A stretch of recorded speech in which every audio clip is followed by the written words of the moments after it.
There's a moment that comes after safety, after awareness, after orientation, after timing, after protectors are understood, after the pain of the heart has been seen, after trauma and imprints begin to release, and after integration starts to take hold.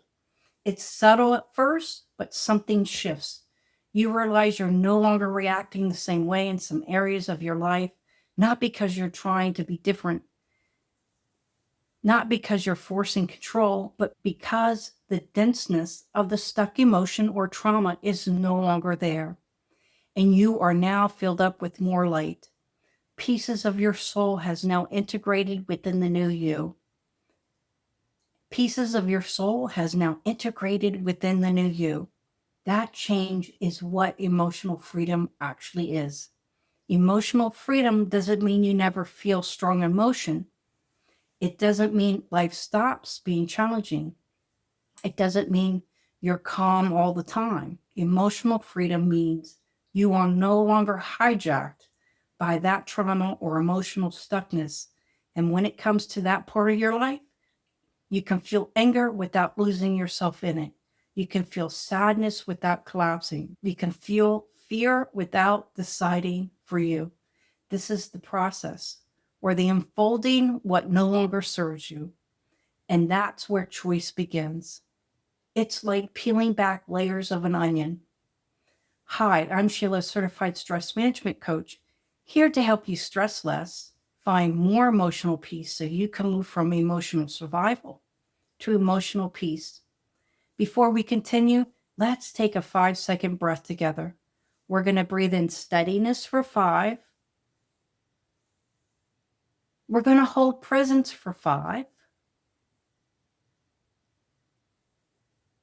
We're going to let go of pressure for 5. Emotional survival is about reaction. Emotional freedom is about response. When you're in survival, your system responds before you can think. Old patterns run, protectors activate, trauma imprints pull the strings. But when integration has occurred, even partially, something new becomes possible. You can pause and know there's a better way to deal with the anger or reactions, and to feel more safe, to look at the why. It's the moment where you can feel what's happening and still decide how you want to meet it. This is a positive, grounded emotional choice. Choice does not come from willpower. It comes from capacity, and capacity is built through everything we've already covered in the series. Safety, awareness, orientation, timing, protectors, heart state, trauma release, and integration.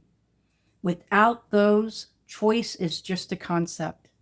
With them, knowing you have other choices becomes embodied. Here are 3 ways emotional freedom begins to show up. First, you notice you have more than one option. Before, it may have felt like there was only one reaction available. Shut down, over-explain, people please, withdraw, push harder. Now, you may notice yourself thinking, I could respond this way, or I could pause, or I could choose something different.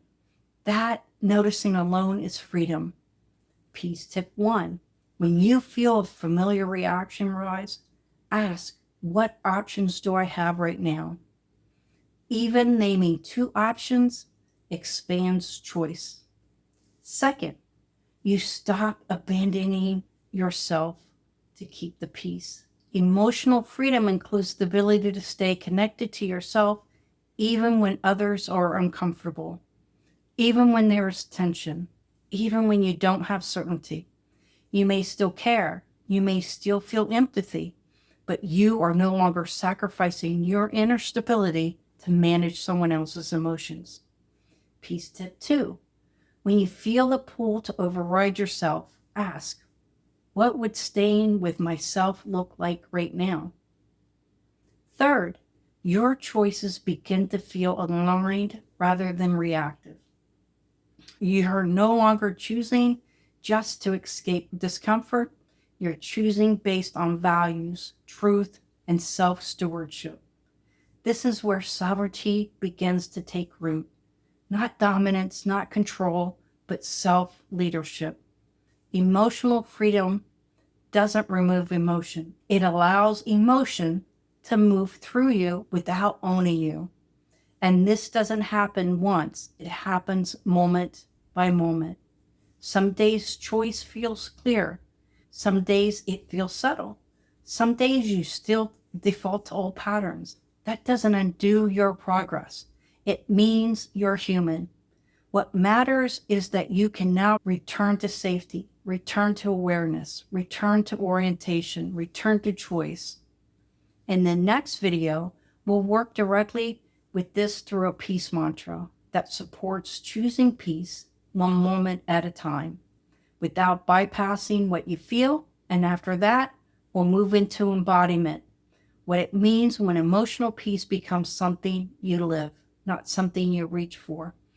If you like this video, subscribe to the channel, thumbs up, and share your thoughts in the comments. All supportive resources for moving from emotional survival to emotional peace are in the description and pinned comment. And peace, and until next time.